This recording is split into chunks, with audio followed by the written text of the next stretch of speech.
ලෝදුගස්සවේ සිද්ධාර්ථ ආම්ද්‍රන් වහන්සේගේ 40 වෙනි උපන්දිනය අද සමරනවා කියා සඳහන් කරලා තිබෙනවා. උන්වහන්සේට අපේ සුබ උපන්දිනයක් ප්‍රාර්ථනා කරන ගමන්ම තුනුරුවන්ගේ ආශිර්වාදය ලැබේවා.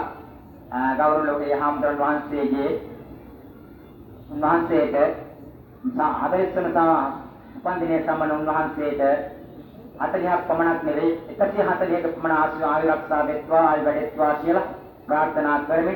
සුභාශිර්වාදනය කරා කරනවා. සිද්ධාර්ථ අපේ ආම්ද්‍රන් වහන්සේට උන්වහන්සේගේ ශාසනික සේවාවන් ඒකාන්ත වශයෙන්ම හොඳින් කරගන්නට තුන්වන්ගේ ආශිර්වාදය ලැබේවා. දලදා ආම්ද්‍ර පිහිට ආශිර්වාදය ලැබේවා. ඒ වගේමයි උන්වහන්සේ මෙලොවට දායාද කළ දෙමාපියන්ට සුභාශිර්වාදනය කරා කරන උන්වහන්සේ මෙලොවට ජනිත කළා වූ දෙමාපියන්ට